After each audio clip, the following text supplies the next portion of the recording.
Good afternoon. I'm Judge Charles Cooper, and this is Navy Night Memorial Service 2020. This is traditionally the first event of the Memorial Day services. And Memorial Day began as Decoration Day on May 30th, 1868. Congress created the day and it was designated to decorate the graves of those who had died in the military in service to this country. We welcome all of you to this service. This evening's speaker is Lieutenant Commander Anthony Strother, United States Navy. Commander Strother was commissioned a naval officer April of 2005. He served in both the active duty Navy and in the reserves. His current position is commanding officer of the Naval Operations Support Center in Eleanor, West Virginia. Following Commander Strother's address, Jim Rowe, this year's Ironton Memorial Day Parade Grand Marshal, will lay a wreath of remembrance on the Ohio River for all those military personnel who died in support of this nation. We hope you will enjoy tonight's program, and may God bless the United States of America.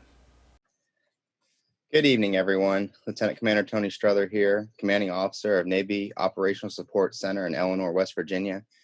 I'm honored to be a part of Ironton's Navy Night in at least some capacity for my third year. It's truly been a pleasure to be part of this long-standing tradition that memorializes those who fought for our country's freedom, dating back to 1868. As we all navigate through this unprecedented time, it's great to be able to use technology to share some thoughts with you tonight. My command serves roughly 75 full-time and reserve sailors that contribute to the larger Naval Reserve Force of roughly 58,000 sailors that serve in the Navy. These service members are in communities throughout the United States, working, parenting, attending school, you name it, but have also committed to serving their country when called upon. It's an absolute privilege to work with these citizen sailors. On behalf of all men and women serving both here and abroad, I thank you for having me participate tonight. It's truly a privilege to recognize our fallen American heroes of every generation who gave their lives in service of their country. Tonight, we honor the Navy, Marine, Coast Guard, and Merchant Marine veterans that have made the ultimate sacrifice in defense of our nation. This sacrifice is a reminder of why our nation is strong, built on a foundation of courageous service of those that have served before us. These veterans and all veterans are bonded in the ideals of service, selflessness, and honor. Tonight and into the weekend, I ask you to call to mind the tens and thousands of Americans' finest men and women who right now are deployed around the world, protecting and defending America's freedom on the world's oceans, the freedom that our fallen brothers and sisters in arms gave their lives in defense of. As we approach Memorial Day, we call to mind that it was established more than a century and a half ago as a time to honor the nation's Civil War casualties. It has evolved over the years into what it is today, an opportunity to remember the valor and service of more than 1.1 million veterans, both men and women, who have perished throughout our nation's military history. The sacrifices made by America's veterans can never truly be measured, but they can be appreciated. Their histories can be retold, and their memories can be kept alive. Let us take time this weekend to ensure these sacrifices are never forgotten. Let's remember that America's sea services support America's global mission, a mission that protects U.S. vital interests and promotes greater collective security, stability, and trust. A mission that sends hundreds of thousands of service members to locations around the world on any given day, being there, helping to protect our great nation.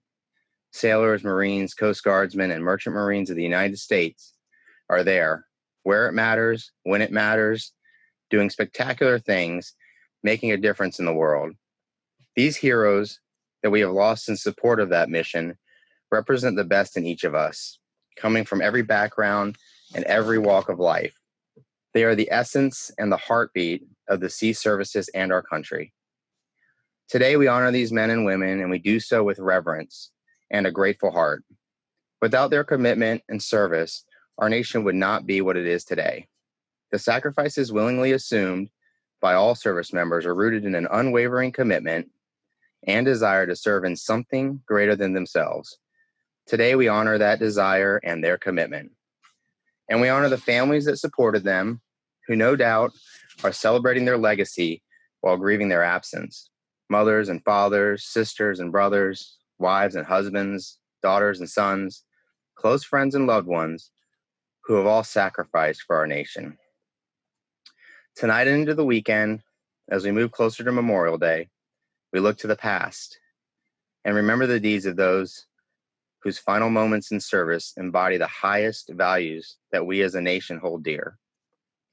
As we look to the past, we must also look to the future. In the armed forces, we must constantly scan the horizon to identify and respond to emerging threats. And importantly, we must be there when it matters.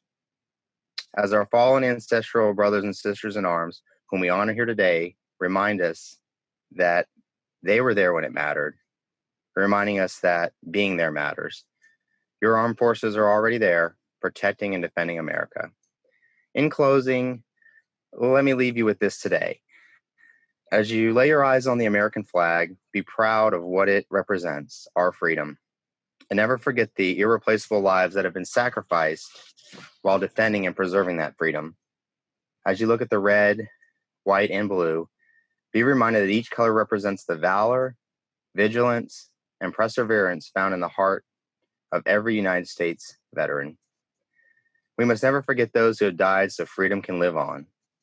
May God bless our fallen brothers and sisters. May God bless of all of you participating today. May God bless the more than 325 million people who call America their home. May God bless our service, sea services, and all branches of our armed forces. And may God continue to bless America. Thank you for having me tonight.